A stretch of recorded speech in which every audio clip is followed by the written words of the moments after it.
BTR एकर्डनि गेजेरजों बर' Kasari autonomous welfare council बियो जानानै फैबाय।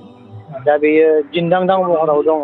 दिनैसिमबो ना बिनि रां बावजाया बारायदों, ना गामि नटिफिकेसन भिलेज नटिफिकेसन ओंखारदों, ना आरो इलेक्सन बिसायख'थि फाथिनांगौनि खोथा ओंखारदों।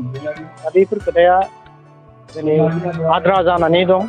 दा बेखौनो दिनैनि मेलनि गेजेरजों जे खावलायनो लुबैगोन आरो मेलनि गेजेरजों बेखौनो खावलायदों जे आसाम सरकार बिथांमोनखौ खावलायदों जे बर' कसारी वेलफेयार अट'नमासनि जि काउन्सिलनि रां बावजा, बे रां बावजाखौ बारायनांगौ आरो गामिनि जि भिलेज नटिफिकेसन, बे भिलेज नटिफिकेसनफोरखौ थाबैनो खालामनानै होनांगौ।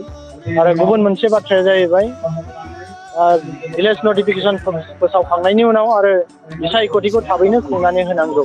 दा बेखौ आसाम सरकार बिथांमोनखौ खावलायदों। आरो बेजों लोगोसेनो नैबे जुदि एमएलए बिसायख'थिनि सिगां बिथांमोना जुदि नैबे खामानिफोरखौ जुदि मावनानै होआब्ला जोङो बिटिआरनि बाहेराव थानाय गासै जोङो दुलाराय बर' फरायसा आफादल' नङा, गासै जोंनि बर'नि माहारियारि आफादफ्रा गोख्रों मोनसे थांखि लानो बाध्य जागोन जे जोङो गुबुन मोनसे सिन्था खालामनो गोनां जागोन बा राजा लामायाव ओंखारनानै जोङो सोमावसारफिननो गोनां जाहैगोन जे नैबे जोंनि बर' वेलफेयार अट'नमास काउन्सिलनि रां बावजा आरो गामि सोसननाय, दानख'नाय आरो बिसायख'थि फाथिनांगौखौ थाबैनो जुदि नैबे एमएलए बिसायख'थिनि सिगां जुदि आसाम सरकारा खालामनानै होआ, अब्ला जोङो गासै बर'नि माहारियारि आफादफ्रा ज' जानानै जोङो राजा लामायाव ओंखारनानैबाबो जोङो हाबाफारिखौ लानो गोनां बायद' जायो।